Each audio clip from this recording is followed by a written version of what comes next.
On est obligé d'en parler, désolé, mais... Atlético de Madrid-Arsenal, je suis parti me coucher à la mi-temps. Non, c'est pas vrai. Mais voilà, je pense que c'était le match nul le plus prévisible de l'histoire du foot, voilà. Tout le monde Le match s'attendait nul clairement... le plus nul de l'histoire. Le plus nul.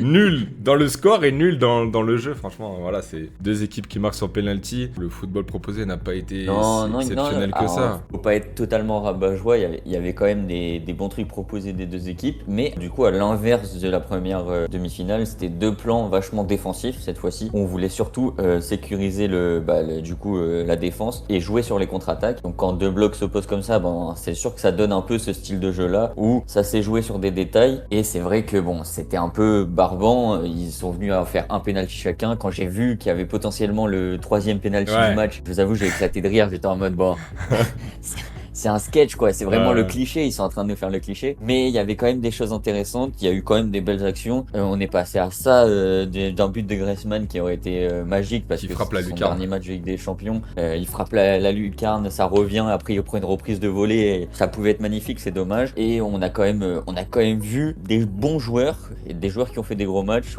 Alvarez a fait un très bon match. Gyökeres a fait globalement un bon match là où il a pas forcément marqué autre que son penalty, mais il a fait globalement un bon match. Donc tout n'est pas acheté, mais c'était un style de jeu différent. Comme j'expliquais un peu rapidement ce matin, mais voilà, tu peux pas cracher quand même sur un Arsenal Atlético. Faut qu'on arrête de se plaindre, c'est tout de même une belle affiche. C'est une belle affiche, ouais, mais on s'attendait clairement à ce score. Tu demandes à quelqu'un qui connaît un minimum le football, il va te dire que ce match, il y a eu de fortes chances qu'il finisse un match nul. Et le match nul reflète, en plus du score, reflète clairement le match. Il n'y a pas d'équipe qui a surdominé. Il y a eu des temps de possession pour l'Atlético, des temps forts pour Arsenal. Des deux côtés, il n'y a pas vraiment d'équipe qui a surdominé. Le début de seconde période a été très compliqué pour Arsenal alors qu'ils ont super bien démarré la première. Enfin, franchement, c'était un match totalement équilibré et le match nul reflète totalement le match. Et je saurais même pas dire à qui ce match nul est un avantage. Parce que certes, Arsenal reçoit le Arsenal, retour, mais ouais, mais en même temps, du coup, les cartes sont à jouer pour l'Atlético, alors que l'Atlético aurait peut-être plus essayé de mettre le bus s'ils avaient mené chez eux et du coup Arsenal, je sais pas, franchement, hâte de voir comment ça va se passer et ouais, ça sent les prolongations hein, pour ce match. ce qui risque d'être très important.